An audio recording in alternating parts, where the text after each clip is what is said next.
तो बच्चों आज हम नई कहानी शुरू करने वाले हैं जिसका नाम है द हैप्पी प्रिंस, एक खुश सा युवराज। अब इस युवराज की क्या कहानी है यही तो हमें जानना है ना। जानने के लिए क्या करेंगे, हम करेंगे इस पहले भाग की शुरुआत। High above the city, above यानी कि अबव का मतलब क्या होता है बच्चों, अबव का मतलब होता है ऊपर और हाई यानी कि ऊंचा। तो शहर में काफी ऊंचाई पर ऊपर की तरफ ऑन अ टॉल कॉलम, एक लंबे से कॉलम पर, कॉलम क्या होता है स्तंभ, एक लंबे से स्तंभ पर स्टूड द स्टैचू, खड़ी थी एक स्टैचू, स्टैचू यानी कि प्रतिमा ऑफ द हैप्पी प्रिंस, और वो प्रतिमा थी हैप्पी प्रिंस की। He was gilded all over, all over मतलब वो जो प्रतिमा थी उसके पूरी उस प्रतिमा के ऊपर वो गिल्डेड थी, यानी कि उस पर मुलम्मा किया हुआ था विथ थिन लीव्स। थिन का मतलब क्या होता है, पतली पत्तियों से, ऑफ फाइन गोल्ड, फाइन यानी कि महीन, महीन या फिर बारीक, तो बारीक से सोने की जो एक परत थी वो उस पूरे हैप्पी प्रिंस की प्रतिमा के ऊपर चढ़ी हुई थी। For eyes he had two bright sapphires, आंखों की जगह यानी उस प्रतिमा में आंखों की जगह लगे हुए थे तो ब्राइट चमकदार सफायर, सफायर होते हैं नीलम।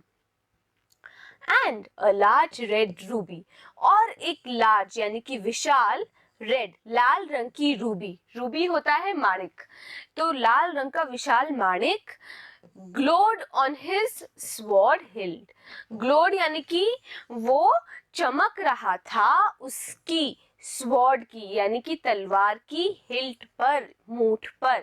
तो कैसी थी वो प्रतिमा, वो प्रतिमा थी एक हैप्पी प्रिंस की, जिसके ऊपर पूरे सोने की बारीक पत्तियों की क्या लगी हुई थी, परत चढ़ी हुई थी। आंखों की जगह नीलम लगे हुए थे, और उस प्रतिमा में क्या थी, एक तलवार भी थी, और उस तलवार में लगा हुआ था एक चमकदार माणिक। One night there flew over the city, एक रात को उड़ा शहर के ऊपर से अ लिटिल स्वॉलो, एक छोटा सा स्वॉलो। स्वॉलो क्या होता है, स्वॉलो एक तरह का पक्षी होता है। His friends had gone away to Egypt 6 weeks before, उसके जो मित्र थे यानी उस स्वॉलो के जो मित्र थे वो जा चुके थे इजिप्ट 6 weeks before, 6 हफ्ते पहले ही। But he had stayed behind, पर वो रुक गया था, stayed behind यानी कि वो रुक गया था behind, पीछे। Then he decided to go to Egypt too, तब उसने ये डिसाइड किया, फैसला किया कि वो भी इजिप्ट जाएगा। कौन इजिप्ट जाएगा बच्चों, वो छोटा सा स्वॉलो, वो छोटा सा पक्षी। तो यहाँ पे हमने कौन कौन से मीनिंग पढ़े, हमने जाना कि हाई का मतलब होता है ऊंचा, अबव यानी कि ऊपर, टॉल यानी कि लंबा, कॉलम होता है स्तंभ, स्टूड यानी कि खड़ा था, स्टैचू होती है प्रतिमा, गिल्डेड यानी कि मुलम्मा करना, या फिर हम ये भी बोल सकते हैं गिल्डेड का मतलब कि एक परत चढ़ाना, थिन यानी कि पतला, फाइन होता है महीन, ब्राइट यानी कि चमकदार, सफायर्स यानी कि नीलम, लार्ज का मतलब होता है विशाल, रूबी यानी कि माणिक, ग्लोड यानी कि चमकना, स्वॉर्ड यानी कि तलवार, हिल्ट, हिल्ट क्या होती है, मूठ, किसी भी तलवार की, किसी की भी मूठ जो होती है उसको बोलते हैं हिल्ट, फ्लू यानी कि उड़ना, स्टेट का मतलब होता है रुकना, बिहाइंड मतलब पीछे, और डिसाइडेड का मतलब क्या होता है, फैसला किया या फिर फैसला करना। तो उस छोटे से स्वॉलो ने फैसला किया कि वो भी अब इजिप्ट की ओर जाएगा। ऑल डे लॉन्ग ही फ्लू, पूरे दिन वो उड़ता रहा। And at night time he arrived at the city, और रात्रि के समय, नाइट टाइम में मतलब रात्रि के समय, ही अराइव्ड मतलब वो पहुंचा, कहाँ पे पहुंचा, एट द सिटी, उसी सिटी में पहुंचा जिसमें थी प्रतिमा उस हैप्पी प्रिंस की। Where shall I put up, तो पुटअप का मतलब क्या होता है बच्चों? पुटअप का मतलब होता है मैं कहाँ पर ठहरने की व्यवस्था करूं, मैं कहाँ पर ठहरूं, कहाँ पर रुकूं। तो यही बात सोच रहा था वो स्वॉलो कि where shall I put up, मैं कहाँ पर ठहरूं। I hope the town has made preparations. Hope यानी कि उम्मीद, मैं उम्मीद करता हूँ कि इस टाउन ने, इस नगर ने प्रिपरेशंस यानी कि तैयारियां कर ली हैं। Then he saw the statue on the tall column. तब उसने सॉ किया यानी कि देखा वो स्टैचू, वो प्रतिमा उस टॉल कॉलम पर, उस लंबे से स्तंभ पर। I will put up there, he cried. और उसने क्या बोला? I will put up there यानी कि मैं वहीं पर ठहरने की व्यवस्था करूंगा। He cried. अब बच्चों एक चीज हम याद रखेंगे, क्राइड का मतलब जो हम पढ़ते हैं उसमें हम ये समझते हैं कि क्राइड का मतलब होता है रोना। क्राइड का एक और मतलब होता है और वो होता है अपनी बात को बोलना, कहना। तो यहाँ पे जो क्राइड है वो रोने वाला नहीं है, यहाँ पे जो क्राइड है उसका मतलब है कहना। तो स्वॉलो ने बोला या कहा I will put up there, मैं वहां पर ठहरूंगा। It is a fine position with plenty of fresh air.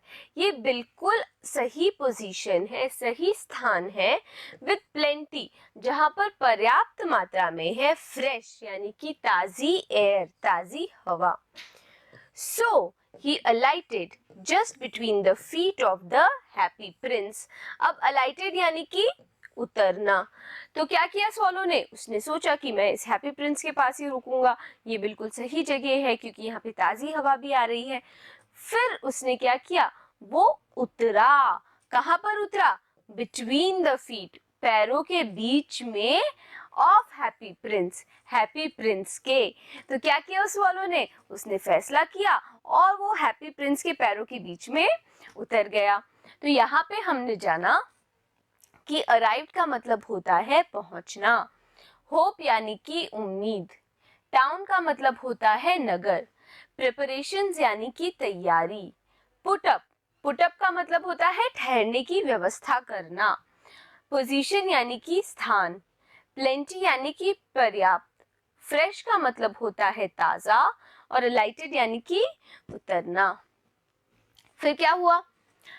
I have a golden bedroom, he said softly to himself as he looked around.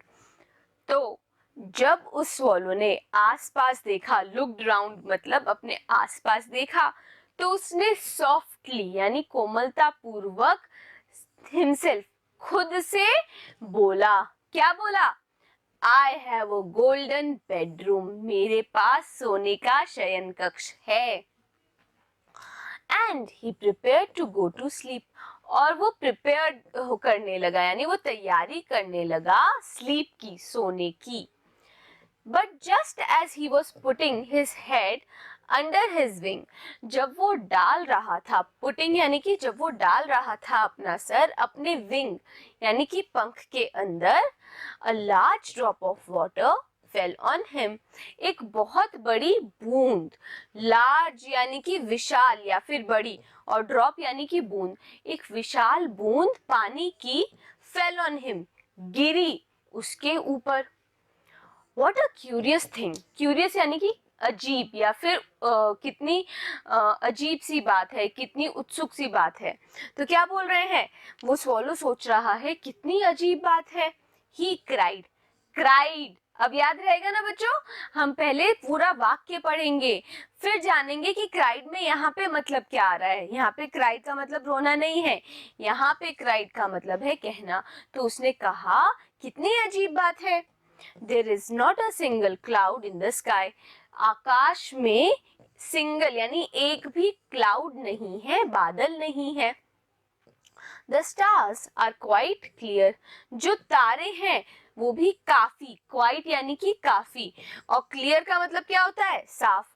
तो जो तारे हैं वो भी काफी साफ हैं और ब्राइट हैं, चमकदार हैं। And yet it is raining. Yet मतलब फिर भी, रेनिंग हो रही है, बारिश हो रही है। Then another drop fell. और जब वो स्वॉलो ये बात सोच रहा था तब एक और बूंद गिरी। तो यहाँ पे हमने कौन कौन से मीनिंग पढ़े? हमने पढ़ा कि सॉफ्टली यानी कि कोमलता पूर्वक, प्रिपेयर्ड यानी कि तैयार, पुडिंग यानी कि डाल या फिर डालना, विंग यानी पंख, लार्ज यानी विशाल, ड्रॉप का मतलब होता है बूंद, फेल यानी गिरी, क्यूरियस यानी अजीब या फिर उत्सुक, क्राइड या का मतलब क्या होता है? कहना। और एक और मतलब क्या बताया बच्चों आपको? क्राइड का मतलब होता है रोना।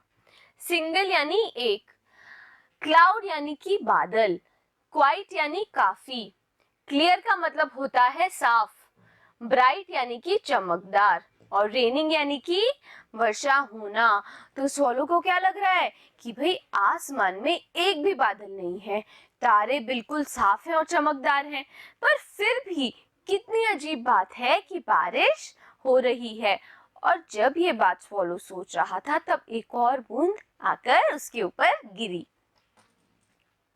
What is the use of a statue if it cannot keep the rain off? इस स्टैचू का, इस प्रतिमा का क्या यूज है, क्या इस्तेमाल है अगर ये बारिश को दूर नहीं रख सकती या बारिश से नहीं बचा सकती? He said, उस स्वॉलो ने बोला, I must look for a good chimney pot. मेरे को देखना चाहिए एक अच्छा चिमनी की नली। चिमनी पॉट यानी कि चिमनी की नली।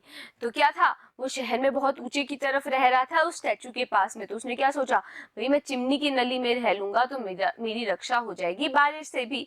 तो यही बात स्वॉलो ने सोची। And he determined to fly away. और उसने ये डिटरमिन कर लिया, तय कर लिया कि वो उड़ के चला जाएगा। कहाँ जाएगा बच्चों? उड़ के किसी चिमनी की नली में जाके बैठ जाएगा। But before he had opened his wings, पर इससे पहले वो ओपन करता, खोलता अपने पंख, a third drop fell. तीसरी बूंद भी गिरी। And he looked up and saw. और उसने ऊपर देखा और क्या देखा? What did he see? उसने क्या देखा? बच्चों क्या देखा ये तो हम जानेंगे अगले भाग में, पर अभी हम ये मीनिंग्स भी पढ़ लें। यहाँ पे हमने कौन से पढ़े? हमने जाना चिमनी पॉट होता है चिमनी की नली, डिटरमिन्ड यानी तय करना, ओपन यानी कि खोलना। तो बच्चों बहुत अजीब सी बात हो रही है इस स्वॉलो के साथ। वो उस प्रतिमा के नीचे जाके बैठा है पर बारिश हो रही है और वो प्रतिमा बारिश से बचा भी नहीं पा रही। और अजीब बात ये है कि बारिश के लिए तो आसमान में बादल ही नहीं है, आसमान तो बिल्कुल साफ है, तारे टिमटिमा रहे हैं। पर जब इस स्वॉलो ने ऊपर देखा तो इसे कुछ अजीब बात दिखी। वो अजीब बात क्या है जानेंगे हम अगले वीडियो में। बने रहिएगा मेरे साथ, मिलते हैं अगले वीडियो में।